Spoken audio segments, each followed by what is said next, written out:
Okay, so Donald Trump sent out one of his trademark Truth Social posts this morning that detonated a day of chaos on Capitol Hill. By noon today, a Senate confirmation hearing had been called off, uncalled off, and then called off again.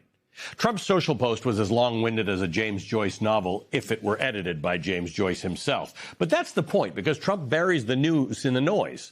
Let me take a shot at explaining this. Trump had decided to postpone the Senate confirmation hearing for Jay Clayton, who is his own nominee for Director of National Intelligence. Now, the president has no power to schedule, cancel, postpone, prepone, or reschedule confirmation hearings. And for about 10 seconds, it looked like Senate Republicans were going to consult their pocket constitutions and tell him what's what. Tom Cotton, the chair of the Intelligence Committee, initially said the hearing would move forward. Trump had some small power in this. He could order Jay Clayton simply to not attend the hearing, and that's exactly what he did. But the reason why all this happened in the first place is more complicated. So here's the actual story. Don't bother if you can't follow this because it doesn't make much sense. This is Jay Clayton. Until recently, he was the U.S. attorney at the Southern District of New York, the really important U.S. Southern District.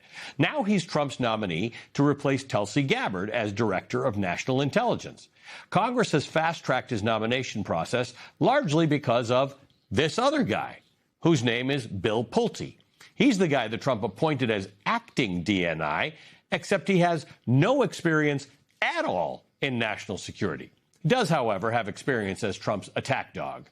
Many lawmakers, including some Republicans, think Pulte is a disastrous choice for the job, probably about as bad as I'd be at performing surgery. Like Pulte, I'd be confident and enthusiastic and extremely dangerous. So Democrats and Republicans struck a deal. If Republicans helped to push through Jay Clayton's nomination as DNI, Democrats would support the renewal of something known as Section 702 of FISA, which is a controversial spy power that allows warrantless surveillance of Americans. It's a topic for another day, but that's what the deal was. At the end of the day, this is about leverage. Trump thinks that Republicans, quote, fell into a trap by agreeing to that deal with Democrats, so he's trying to derail that deal, and at the same time, he's exploiting this whole episode to secure some wins. He says that Jay Clayton's nomination, again, it's hard to keep up with this. Jay Clayton is his own nominee to serve in his cabinet. He says the Clayton nomination can go forward, but only if two specific and entirely unrelated things happen. One, the Senate must first confirm his top choice to replace Clayton in the Southern District of New York, this guy named James McDonald, who is, surprise, surprise, another one of Trump's own personal lawyers and is likely to run into some trouble getting confirmed. And number two, Trump will only sign the FISA renewal, which he actually wants to pass, if it's attached to the so-called Save America Act, which is Trump's favored voter suppression bill. The SAVE Act is so extreme that it has very little chance of passing in the Senate. So this is Trump's last gasp to attempt to revive it before the midterms. But delaying Clayton's confirmation is going to have a third effect as well. Until someone gets confirmed for the DNI role, the inexperienced and unqualified Trump loyalist Bill Pulte will lead this country's national intelligence operation.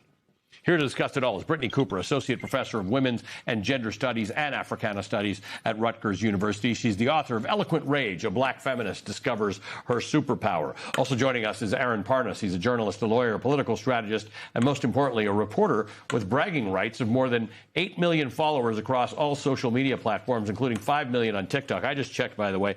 I have 490 followers on TikTok.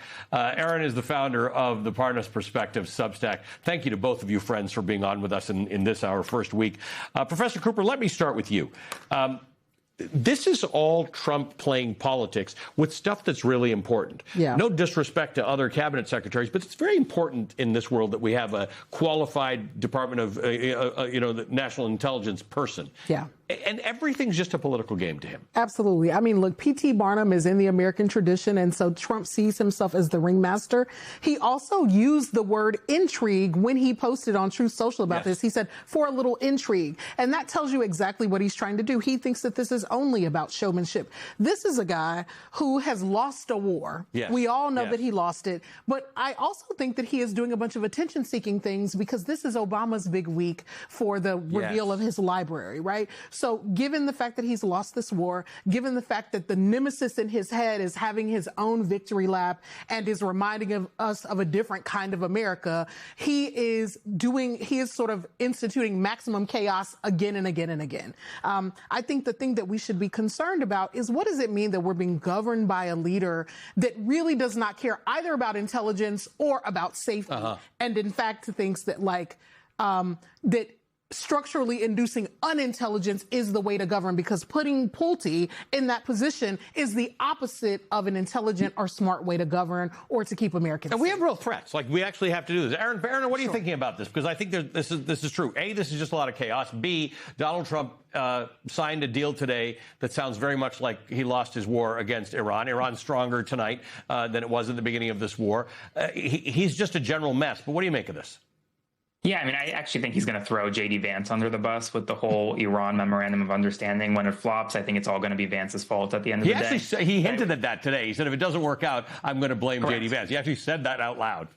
Exactly. I think this is Vance is going to be the fall guy. But I will say on the Pulte front, I think Trump is intentionally wanting all this chaos to keep Pulte in between now and November. I think he knows he can slap that interim tag on Pulte for 180 days. That'll last through November's midterm elections. He wants Pulte to go in, run roughshod in the intelligence community. He wants Pulte to go find evidence that Venezuela spied on the 2024 election and try to get into these voting machines and Dominion and all that. Everything that Tulsi Gabbard was doing, except now without any congressional oversight. That's the goal here, and I think that's what Trump is doing. Yeah, so Professor Cooper, this is interesting because Tulsi Gabbard showed up at the Fulton County election offices and well, why are you here? Yeah. Bill Pulte is an election denier, and he's an attack dog. When I say that, I mean he's the guy who took private information about people's mortgages that ended up going to the Justice Department and resulting in charges that don't seem to be able to stick to anybody. That's right. He's not only unqualified, that's the least of our problems. That's right. He's actually got, to Aaron's point, he's got a different assignment from Trump. Yeah. Look, I'm deeply concerned about all of the voter suppression. I mean, I am from Louisiana. This is the place that this case has sort of, been staged, but it's also historically where the Supreme Court used Louisiana to institute segregationist policies.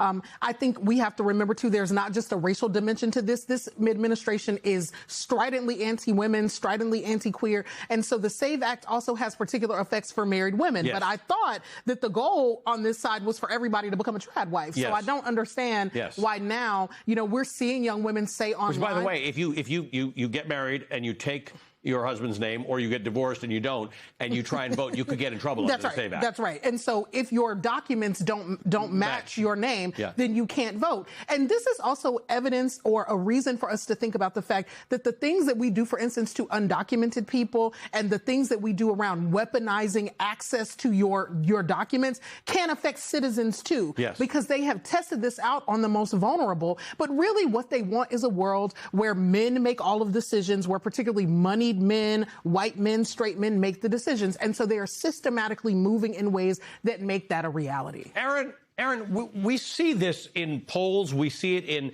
turnout in primaries. We see it in shifts in demographics. People are catching on to this, including young people who, in some cases, voted for Donald Trump. He's not delivering on anything for them, but he's still got a base of about 30% of support. Well, he's always going to have that base of 30% of support, but 30% of voters isn't going to win in the midterm elections. It's not going to win Republicans the White House in 2028. I think young voters especially are fed up, right? Many young voters, especially young white men who voted for Donald Trump in 2024, did so because they thought that he would actually lower costs for them. He would make it easier to buy a home. It would make it easier to get a job. It is completely unaffordable right now for a lot of folks in America. Go on Zillow. Buying a house in any major urban area, you're going to spend seven figures. Most young people can't afford that. You go to school, you're going to be strapped with debt when you're leaving school. You go to the grocery store, you can't afford groceries. And I think young people, they were sold kind of a fake bag of goods. They weren't around in 2016. I mean, the first presidential election I remember was 2016, but most young people don't remember 2016 because they couldn't even vote. And so they didn't know what Donald Trump 1 was like. And now they're seeing Donald Trump 2, and they're realizing that, hey, this isn't what I voted for. This isn't what I wanted. So today the stock market was way down. I'm surprised because we have apparently this deal with Iran. The reason it's down is because people are worried that interest rates are going to go up, which is kind of weird because Donald Trump has invested the last 18 months in getting rid of the Fed chair, putting in a guy he wants right out of central casting with the specific objective of lowering interest rates. And now the Fed, because of Donald Trump's economy and Donald Trump's war with Iran and Donald Trump's tariffs, might be getting ready to increase interest rates. Yeah. Listen, again, my sort of point tonight is that we should think about what's happening to the most vulnerable. We're at great danger of being in total stagflation soon. But there are segments of our economy that are already living that. Black women have been trounced out of this economy. They have the highest unemployment rate proportionally in the country, and they're dealing with these high rates of inflation. So if we look at what is happening to them and we look at the way that this administration has actively weaponize itself against black women, we should recognize that that's what they're going to do to all Americans. They're going to make it untenable. As Aaron said, it's impossible for almost any American to buy a house under these conditions. Who has 7 figures just hanging out? Nobody does, right? And so I'm happy to have a Fed that will not just fold to Donald Trump, but the problem is that he also makes the choices impossible. Increasing interest rates doesn't make the world more affordable for anybody either. Right? Yeah, I would like them to make their decisions based on the data, but we do have and take things seriously. But this is the problem we've got. Thanks to both of you for being here, Brittany Cooper and Aaron Parnas.